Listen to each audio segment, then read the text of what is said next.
there is a historical error in the Quran about Jesus. This is a claim that was made by Christian apologist Michael Jones. Jesus claimed equality with the Father, and it contradicts the Quran, which says to not associate partners with Allah. Recently, me and brother Menj decided to investigate this matter. So, if you want to find out if this claim is true or not, please watch this video until the very end. So, let's get started. I'm back with the second episode of me reacting to Inspiring Philosophy. In the beginning portion of his video, he actually starts attacking brother Muslim Lantern. So let's take a look at what he says and then I'll make my response, inshallah. How are you following Jesus? I'll tell you how I'm following Jesus. Jesus didn't eat pork. None of what Muslim Lantern presented shows he's a follower of Jesus. Jesus never commanded his Gentile followers to avoid pork.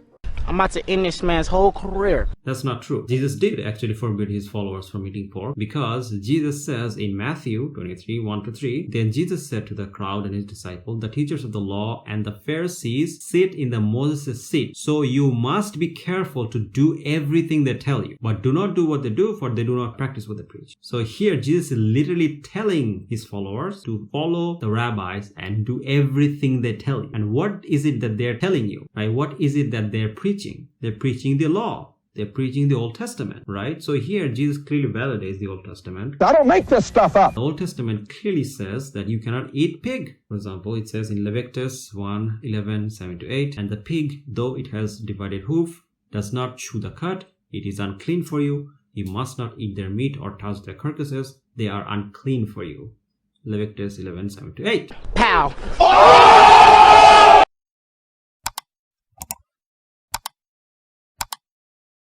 If you look in Acts 15, you will find that Jesus' apostles, James and Peter, called for a great council at Jerusalem because they have heard that Paul was not following the laws of the Torah. Also, if you read Acts 21, you will find that Paul actually underwent a ritual called the Nazarite vow to reaffirm his commitment to the Torah laws, which, by the way, includes not eating pork. So if Christians are allowed to eat pork, if they are not required to keep kosher, then why did Paul went through that ritual in Acts 21? Maybe Mike Jones can answer that question. We don't do that. He fasted 40 days. Jesus did fast for 40 days and 40 nights once in his lifetime, but he never said his followers had to. Muslims don't do this either. If Muslim Lantern is alluding to Ramadan, that's not a 40-day fast. That's 29 or 30 days long, where you fast during the day and gorge yourself at night. It's essentially intermittent feasting for 29 or 30 days. Oh, I completely destroyed Muslims because they only fast for 30 days when Jesus fasted for 40 days. Wow, amazing, incredible, you got us. You destroyed us, you destroyed Islam. Stop it. This guy's so stupid. Like, what the hell? A kind of argument is this? Like, no one is arguing that Jesus fasted exactly how Muslims fast. Like, no one is making this argument. Like, did you make this argument in your head? Like, did you think, like, he's having like this imaginary argument with an imaginary Muslim who's making this argument that the proponent that he's trying to attack are not making. Like, no one is arguing this. No one is saying Jesus fasted exactly like how Muslims fast. Of course, that's not the point. The point here is that Jesus fasted while Christians don't, but Muslims do. So if you're between Muslims and Christian, who's following Jesus here? Muslims don't do this either. If Muslim Lantern is alluding to Ramadan. Don't you guys believe that Jesus was God? So why do you refuse to follow what God have done? Something that is exemplary and something that is commendable. So this is the dilemma that Christians, I think, face, because on one hand they claim to follow Jesus, on another hand, if they feel that they do not want to follow the teachings of Jesus, they can just simply pick and choose whatever they want. He fell on his face when he prayed. Jesus did fall on his face and pray at times, but he never said his followers had to pray in that position. He even prayed with his face lifted to heaven, and he said his followers could pray while standing. So he says that Jesus said that his followers could pray while standing. Yeah, I mean, it's not like Muslims pray while standing or anything like that. I mean, like, What a gotcha, am I right? No, no, no, no.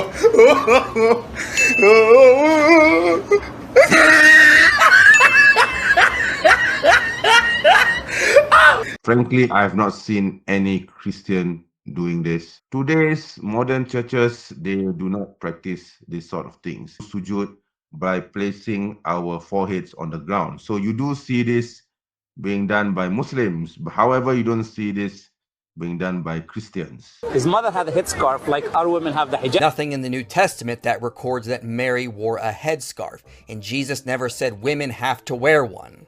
Paul talks about women wearing head coverings, but scholars believe this is a cultural issue, not a command for all Christians in all times. And then he said, oh, Mary didn't wear a headscarf. There's no evidence that Mary wore a headscarf. And what's funny is that he literally contradicts himself in the same portion.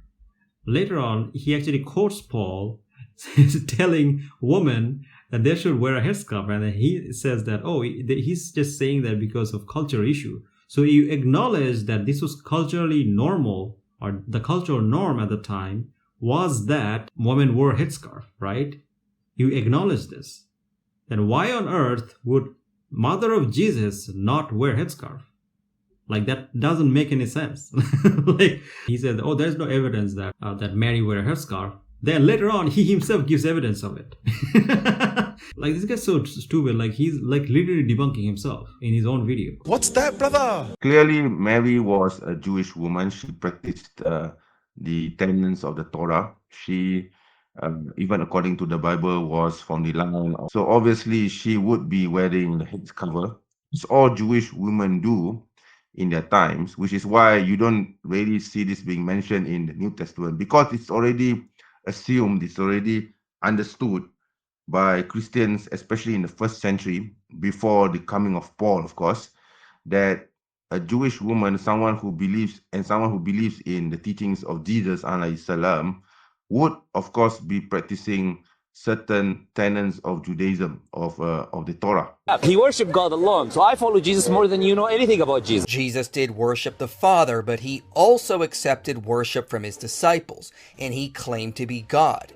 So supposedly, Jesus told his disciple to worship him, and he finds like this one quotation where he actually supposedly says, tells his followers to worship him. Yeah, so it's in Luke 24:51-2. It says, while he blessed them, he parted from them and was carried up to the heaven. And they worshipped him and returned to Jerusalem with great joy. Remember this in Luke 24:51-52. Now, it is valid that here disciples of Jesus did seem to worship him. The same kind of sentiment of worshipping someone also exists in the Old Testament. Like Jesus is not unique here. For example, if you read Daniel 2:46, it says, then the king Nebuchadnezzar fell upon his face and worshipped Daniel and commanded that they should offer an oblation and sweet odors unto him. You can read about this in Daniel 2:46 in King James Version of the Bible. So here it clearly says that Nebuchadnezzar worshipped Daniel. Now, does it mean that Daniel is also God? Like, should you guys also worship Daniel? Why not? Like, if this is the case, that, you know, if the Bible says that people worship some other guy, then he's God, then, like, by that logic, Daniel is God. Then why don't you worship Daniel? Or maybe here, when the word worship is used, it doesn't actually mean worship in a religious, godly sense, right? So in both cases, worship, the reason why the word worship is used here is because what they're essentially doing is that they're prostrating, right? But you need to understand something, that prostration is that in ancient cultures, prostration doesn't necessarily mean like worshiping a god. Like it's about more like humbling yourself. Of course, it's shirk from an Islamic perspective, but like if you look at ancient cultures, oftentimes you will see that like if there's like a king that comes about, you will see this in historical movies. Oftentimes the subjects will fall down on their face and prostrate. Now, of course, this doesn't necessarily mean that they think that this person is like God or whatever, but like it's like a ritual where basically they're humbling themselves before like kind of like this kingly figure and whatnot, right? Of course, it's still shirk, but The point is that this doesn't mean like it's like a shirk in a way where they believe that this person is God. Now, to prove what I'm talking about, if you look at some of the English commentators, they confirm what I'm saying. This is also true for the New Testament, where Jesus' disciples are also doing this. Same way in Luke 24:52, the word that is used, proskain santes, which mean from pros and a probable deviation of kun, a fawn or crouch, i.e. prostrate oneself in homage. So this word literally means to prostrate, right? And if you look at the act of prostration in the Old Testament literature, we can clearly see prostration usually refers to worship, right? When it's used in Old Testament, it is translated as worship, and the same is done in the New Testament, where they're prostrating, it is translated as worship. But that doesn't mean that they actually believe Jesus to be God. Same way, there's like no reason to think that Nebuchadnezzar actually believed Daniel to be God, right? It's simply an act of humbling yourself before a great figure, but this doesn't mean that they believe that Jesus is God.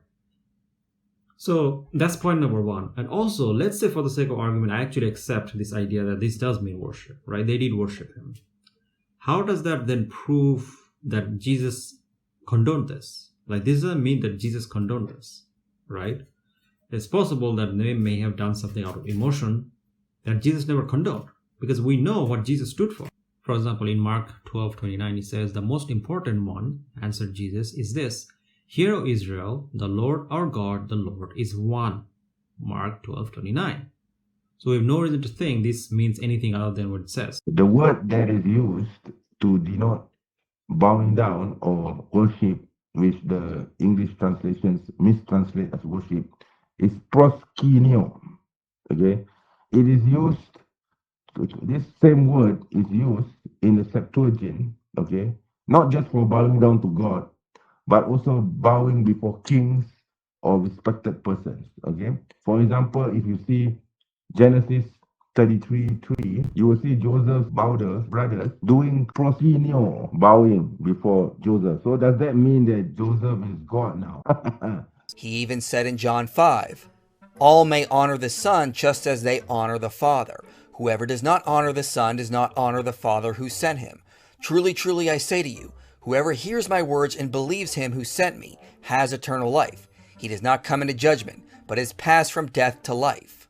So Jesus said he deserves all the same honor that God receives. This is clearly a claim that he is God alongside the Father. Those who honor me honors the Father, right? This means that he's somehow God or whatever, right?